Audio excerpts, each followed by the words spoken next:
ang rigidity is denoted as R, and then ang deflection is denoted as delta. So muning relationship aning duha class, rigidity is just simply the reciprocal of deflection. Later on ato nang natay mag-cite ta example na. Okay? And then there are two types of walls. Okay? There are two types of walls. Now, these two types depends on kani class no kaning material it is made of. Material it is made of. O kuan pod no, if I may add, on how you also as the structural engineer tend to ano, tend to design your wall on how to react lateral forces, right? So there are two types of walls. First is what we call the cantilever wall, and then the second is what we call the fixed wall. Okay? Cantilever wall is fixed at its base or foundation and is a vertical cantilever. So bali ang support condition bali sa kaning cantilever wall, support condition niya sa base no, sa base or foundation is naka-fix. Okay? And then kini ding fixed wall is fixed both at its base and at the top and restrained against rotation. Alright. Ang cantilever, ang one end lang ang naka-fixed. Okay? Ang nasa base or foundation lang ang naka-fixed. While ang kining fixed wall naman, both its base no of top, both the top and the base are fixed o restrained against rotation. So meaning fixed kitsa dili siya, ang iyahang support condition is dili pinned, no? Kay restrained against rotation meaning dili na siya pinned, kay ang pinned is free against rotation man siya, di ba? Right, next slide. So these are the computation. These are the equation on arriving or computing the deflections or what we call the deflection formula for both cantilever wall and the fixed wall. Alright, class? So muna ang mga equation or mga formula. Now, if you take a look closely, sa duha ka formulas, both the cantilever and the fixed wall as a deflection equivalent to delta M plus delta V. Now, sa maning delta M o delta V. Delta M is the deflection due to flexural bending. Right? Kani o? Kani. Right? Due to bending siya. While delta V, pareha po na diri, no? Delta V na. Magiging delta V diri, delta M. Kuhan po siya, deflection due to shear. Right? So, muna siya. Na deflection due to flexural bending and then na deflection due to shear. I-add na ni mo duha, you sum the two deflections, muna siya gitawag nga total deflection. Or deflection of the both or any cantilever or fixed wall. Then sa equation, kung i-expand pa ni nato o expand pa ni nato further equation, kining equation mo ni siya ang sa kani siya ang sa cantilever. Parehas ra class kung tanawon ninyo. Parehas ra, so nag-differ lang diri sa kani. Ang numerator niya diri is 3. While diri naman sa deflection, ang numerator niya diri is 12. Right? So diha ra gyud nag-differ. P is the lateral force applied to the wall, H is the height of the wall, A is the cross-sectional area of the wall. So kumbaga kaning H, A o I kanino? Kaning mga parameters is based on sa geometric data no sa nga makuha nato sa wall. And kaniding P is the loading data. Na geometric data kanidang loading data. Dayon kanidang EM o EV is the modulus of elasticity in compression, and G is the modulus of elasticity in shear, now respectively. So kanina naman duha ka moduli of elasticity, kuan po din sila property po din sila nga mga parameters. Sana sa pangalan na ni properties, no? Material properties, so nga parameters. All right, next slide.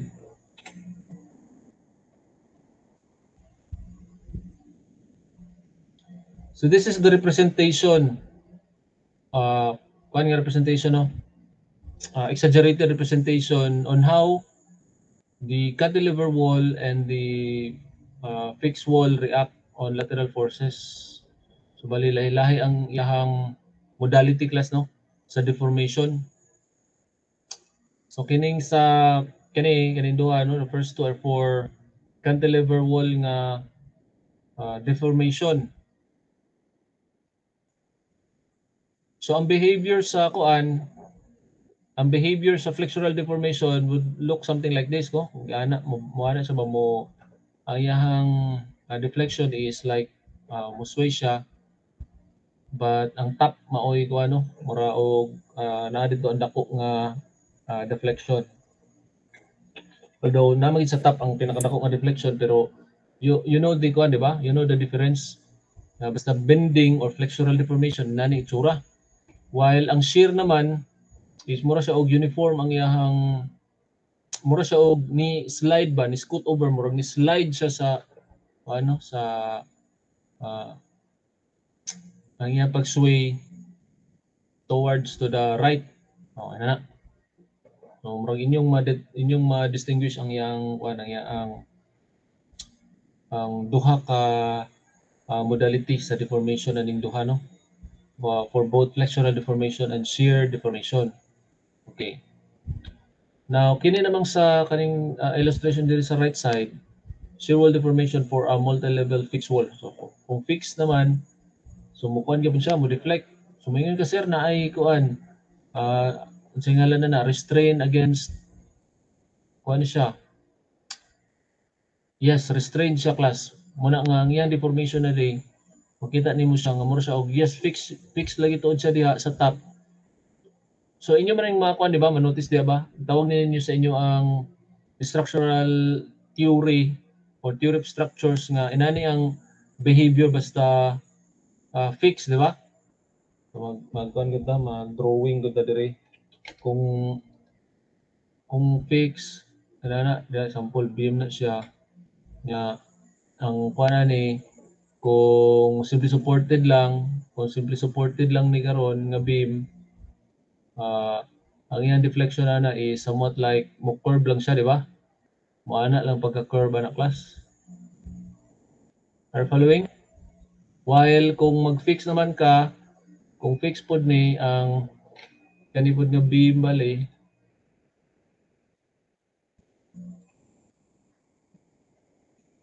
okay?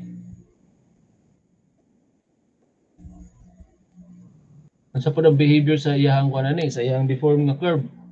Di ba murag mo tangent pa siya diri class? Murag mo tangent pa siya diri sa near sa support. Usa din siya mo curve ana. Remember ninyo yung structural theory? Then pagbalik dito, mo tangent na sad siya, balik mo ana na sad siya. Are following? Presto. Diba class?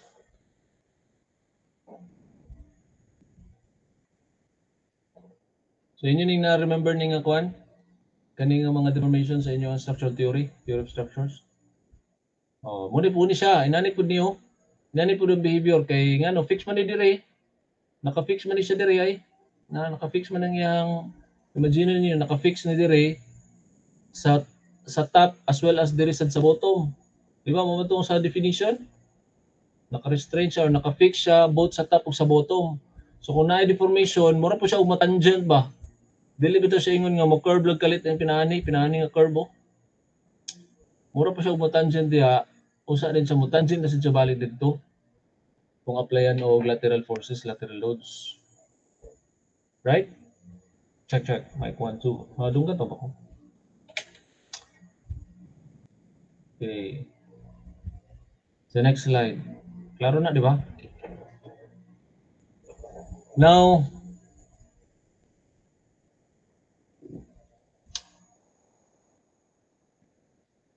okay, kani nga kuan nga mga equation naman, simplify further ni class.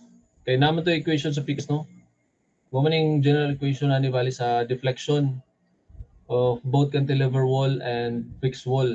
Now kani sa sunod nga slide, kaya sa deflection gyapon ni siya both for cantilever wall and the fixed wall, but the parameters are simplified. Simplified ang parameters in such a way nga ang formula nga unknown are only kuha na lang siya sa geometric properties na lang niya. Right? Kung inyong tanawon ay, kung inyong tanawon, geometric properties na lang sa wall, namely H, B, and L. So tulo na lang kabuok ang unknown ani class.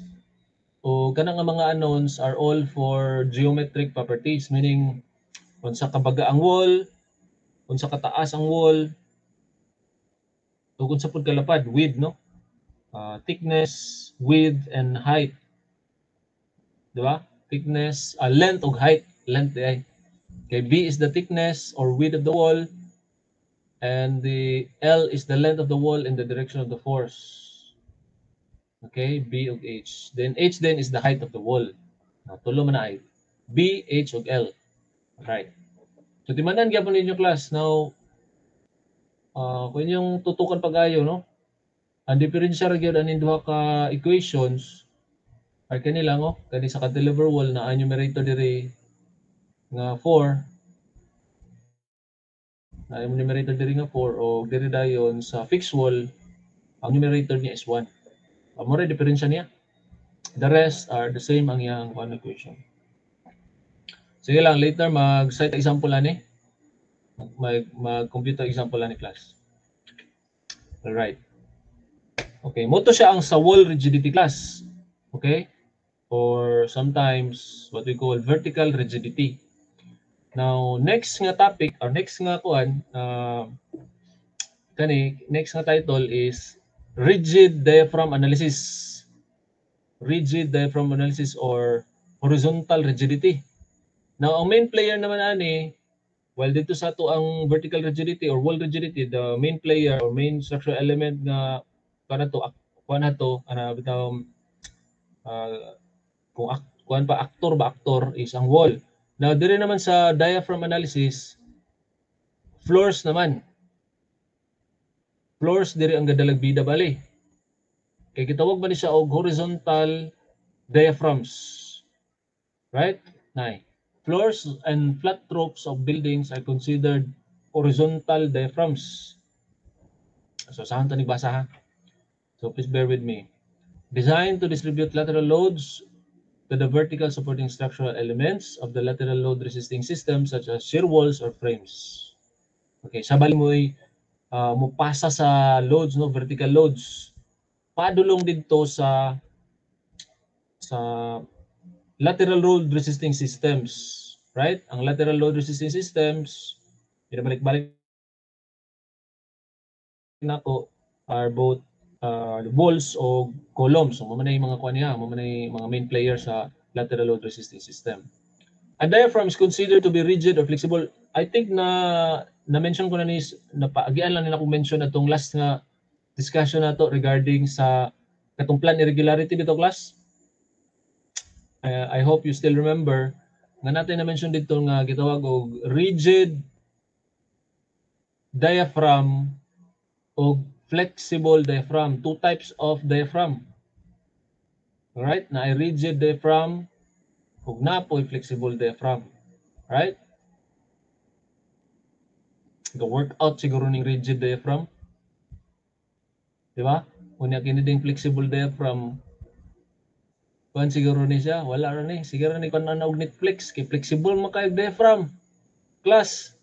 Di ba? So ana lang siguro na nanonood siguro ninyo pag hinumduman ni rigid diaphragm ga workout ni, no? Dagko siguro kay ning abs gahi.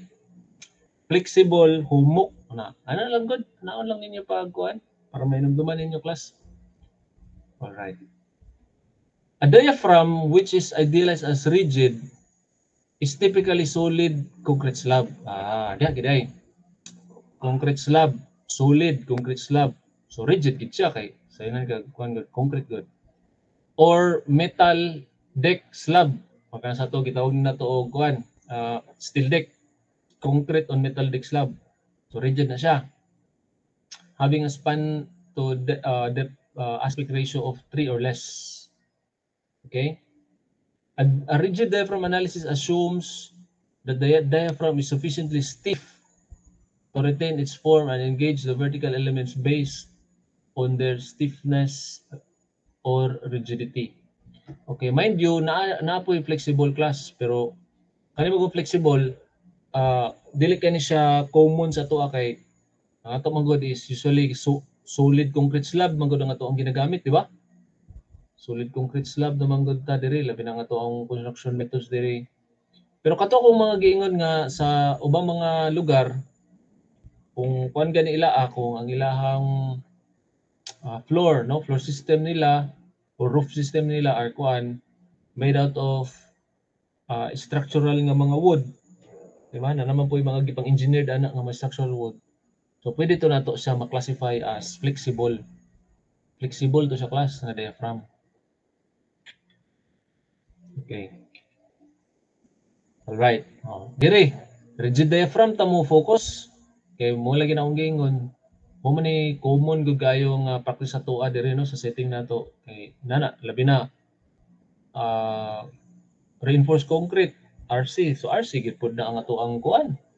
Ang ato ang flooring, di ba? Lisod na gayo og RC ka niya. Poste nimo imong mga beams RC reinforced concrete pero ang imo ang kuan light materials, di ba? So dili na siya kaayo common nga practice. So rigid diaphragm analysis ang ato ang focus. Okay. Now this is how to compute center of mass. Okay. Importante ni sa class Di man ang taning nga equation kaning center of mass. Center of mass needs to be calculated to determine the location of the seismic shear to be applied to the building. Muna akong giingon nga importante kay ngano center of mass. So muna siya. This is the location of the seismic shear to be applied to the building. Okay. And it is denoted by these two equations. Kaning Cartesian plane x ug y axis na siya when you're looking at it na plan view. So ang ubang mga textbook kaning y is denoted as z axis na siya, di ba? Kaya ang y usually labi na sa mga software or mga 3D analysis ng software, ang y is for kuan for vertical na siya nga direction. Di ba class? Pero sige lang, bear with this kuan nga textbook, ang iyang gamit ani is y. So x, center of mass, this is the location of the center of mass, no? And then the y naman is the location of the center mass with respect to y-axis, x-axis, y-axis. Paano na siya? Ang equation for both of this is the summation of y, the summation of all of the product of yx divided by y, wx o divided by wi. And then sa y axis naman, sum of the product of wy. Okay? Divided by w. Sa x axis naman siya nga direction. Okay. Don't worry, magkwanta na, mag-set example para ma-apply ta na siyang equation later. In fact, mag-example na ta. Yan na to lang ngayon nun. Okay?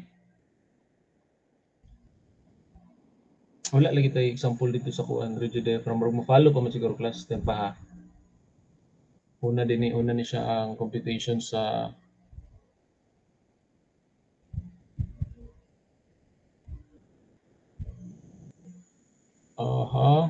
center of rigidity, center of mass. Okay, sige lang. Padayon lang sa ta. Kay later mag-set for example regarding po sa wall rigidities ha. So nahon taning gani computation or locating the center of mass of a building. So pwede na ako ipabasa class. Kaya gusto mag-volunteer dia.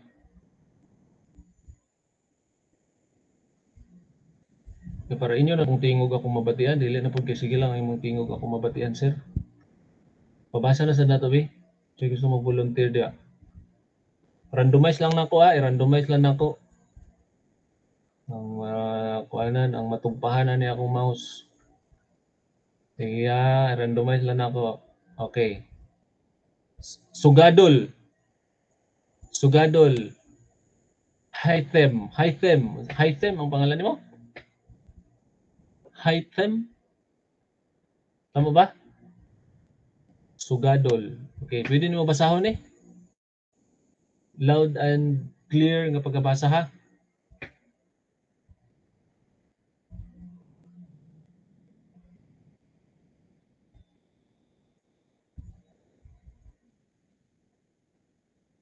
Sige, i-unmute. Pwede man mag-unmute class. Pwede man mag-unmute base no. Sugadol, naka diya Sugadol? Ay, wala ni. Nang laba siguro ni ay. Going once. Going twice. Sugadol. Wala, natulog ni. I-kick out. Anak man ang class. Remove from the call. Remove. Sige. Randomize na ni mga nangatulog bi na ni di unta akong buhaton ba mag-randomize ko ba kay na di uban dire. Igo lang mo login anya matulog dayon.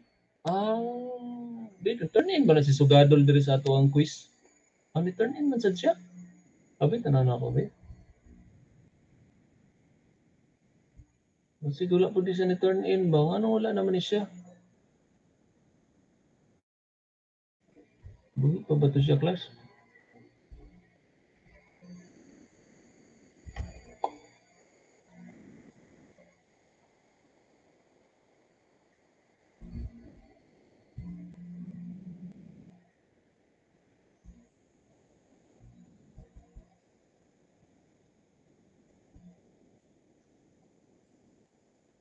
Naman siya. Sige, lain na lang. Kaingin. Si Kaingin? Fabi? Okay. Sige, pwede niyo basahon? Concrete shear walls resist lateral forces in both directions. Determine the location of the center of mass or CM at the given floor level. The mass of the floor diaphragm is uniformly distributed, and the weights of the concrete shear walls are as noted in the figure and are tributary to the diaphragm.